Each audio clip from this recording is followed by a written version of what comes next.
Imagine uma mãe, sozinha, sentada sobre uma pedra áspera no alto de um monte esquecido pelo mundo.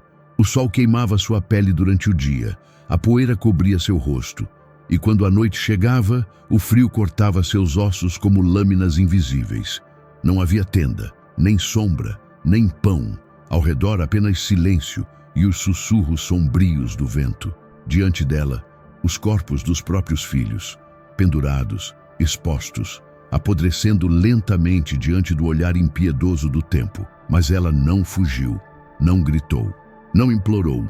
A dor já havia atravessado o grito e se transformado em vigília.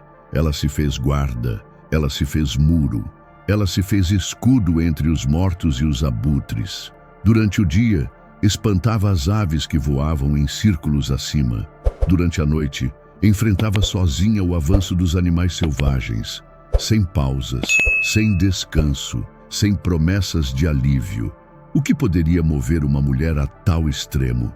Ela não era rainha, não tinha voz entre os sacerdotes, não era lembrada nos salmos, e mesmo assim permaneceu firme, incansável. Por dias? Não, por meses. Mas quem era essa mulher de força tão silenciosa? Quem era essa sombra entre os cadáveres? O que a levou a erguer um santuário de luto sobre a rocha, quando todos já haviam partido? E a pergunta mais desconcertante de todas: por que a história dela foi esquecida por tantos como se nunca tivesse importado? Hoje você vai descobrir o que a Bíblia esconde nas entrelinhas. Vai conhecer a história de Rispa, a mulher que enfrentou reis, desafiou a cultura, ignorou o tempo e que se tornou símbolo de uma fé que resiste até quando tudo está morto diante dos olhos. Ela não esperava um milagre, ela não buscava justiça, ela apenas amava. E esse amor mudou o destino de uma nação. A Bíblia a menciona como quem sussurra o nome de alguém esquecido. Ela não entra em cena com trombetas. Não há genealogias honrosas, nenhuma profecia ligada ao seu ventre. Rispa aparece nas Escrituras quase como uma sombra que passa pelos salões do poder, discreta, ignorada, mas destinada a marcar a história de Israel com lágrimas, coragem e silêncio. Ela era a concubina de Saul, o primeiro rei ungido de Israel. Segundo 2 Samuel 3:7, Rispa era filha de Aiá, uma avita, ou seja, uma estrangeira entre o povo da promessa. Não era herdeira das alianças, não era filha de Levi. Ela entrou na casa real não por eleição divina, mas por vínculos humanos, políticos, carnais, utilitários. Como tantas mulheres usadas como peças em jogos de tronos, Rispa foi levada no palácio, mas nunca foi realmente vista. Teve 2 filhos com Saul, Armoni e Mefibosete. Não confunda esse com o Mefibosete, filho de Jonatas, o aleijado de Lodebar. Esses eram filhos da sombra, descendentes do rei, mas distantes da linhagem que contaria histórias de glória. E mesmo morando sob o mesmo teto onde planos eram traçados e coroas eram decididas, Rispa permaneceu invisível. Para os generais, ela era apenas um nome a mais. Para os profetas, um silêncio. Para a história, quase nada. Quase. Porque tudo mudou no dia em que seu nome emergiu. Não por honra, mas por crise. Não por glória, mas por escândalo. E foi ali, em meio à instabilidade de um reino em pedaços, suspeitas de traição e o colapso de alianças, que Rispa, a mulher estrangeira e esquecida, passou a ocupar o centro de uma história que desafiaria reis e tocaria o coração de Deus. Depois da morte de Saul, o trono de Israel tremeu. O rei havia caído. Os inimigos se espalhavam. E a nação, antes unida sob um cetro, se fragmentou como barro seco nas mãos do tempo. O norte escolheu Isbosete, o filho legítimo de Saul, como herdeiro. Mas o sul, Judá, já havia jurado fidelidade a outro nome: Davi, o homem segundo o coração de Deus. O que se seguiu foi uma guerra fria, que não tardaria a se tornar sangrenta.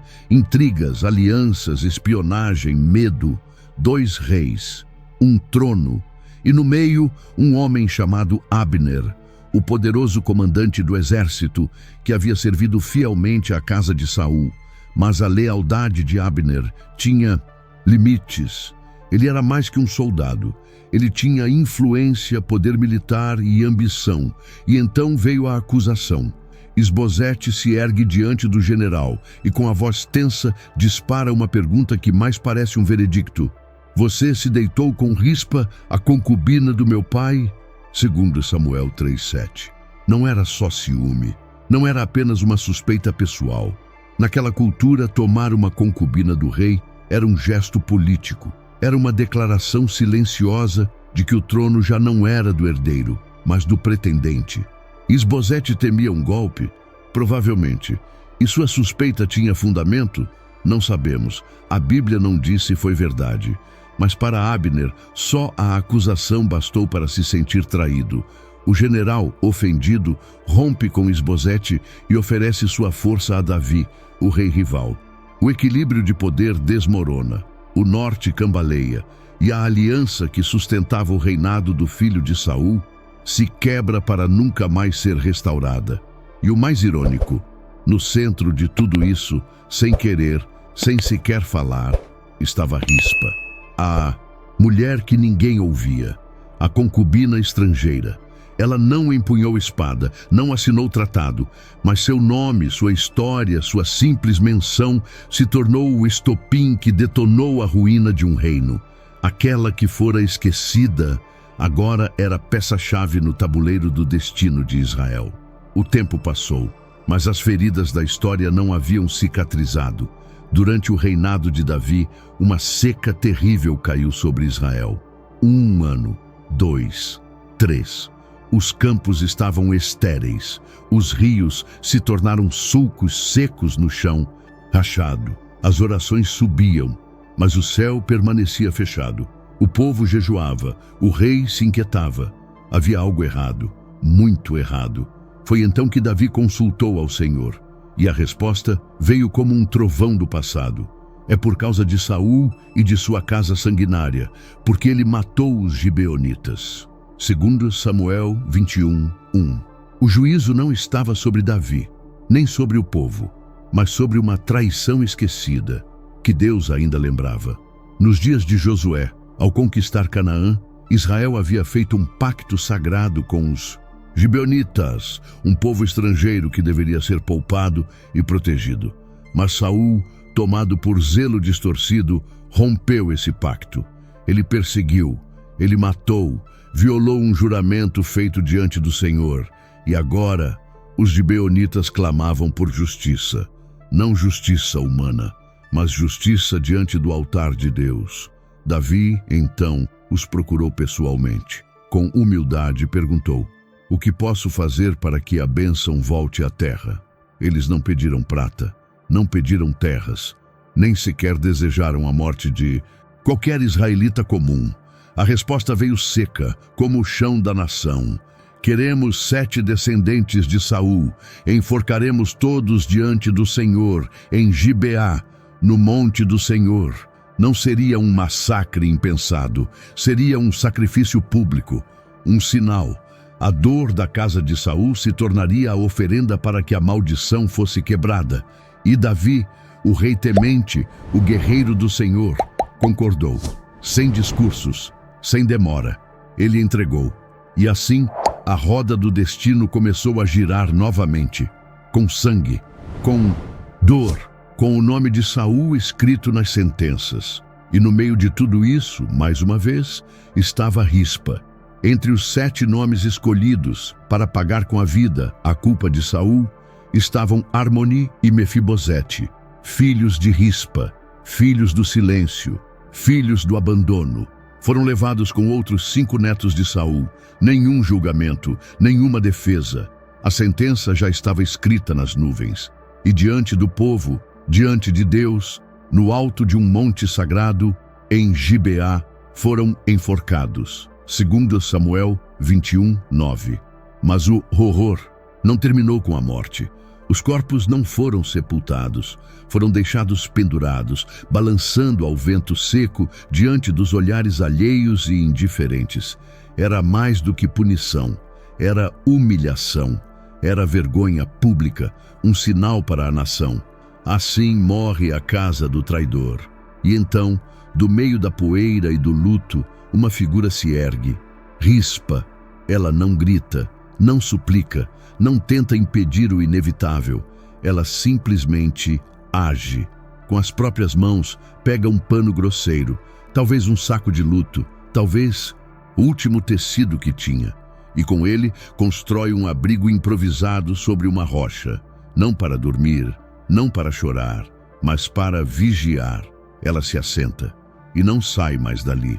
De dia, espanta os corvos e abutres que descem em círculos famintos. De noite, enfrenta o frio e os uivos das feras que rondam os corpos. Sozinha, invisível, firme como um muro entre a desonra e os restos dos filhos. Quanto tempo? Uma semana? Um mês?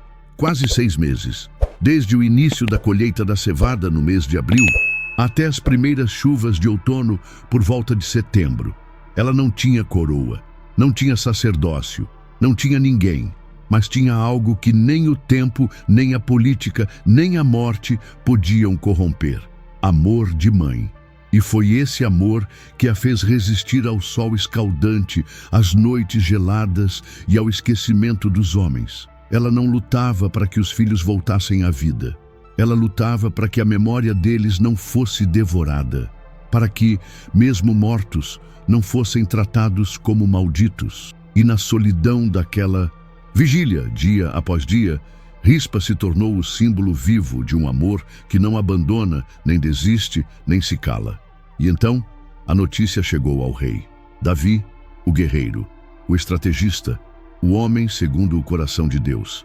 Ele soube, talvez pelos guardas, talvez pelos rumores do povo, que havia uma mulher sentada sobre uma rocha, vigiando cadáveres há meses. Ela não pedia nada, não movia tropas, não clamava por vingança. Ela apenas estava ali, com os olhos fixos no impossível, dia após dia, como um altar vivo de luto e resistência. E naquele momento, o coração do rei mudou. A justiça que antes exigia exposição, agora se curvou diante da fidelidade de uma mãe. Davi, tocado no mais profundo da alma, deu uma ordem que nunca havia sido dada.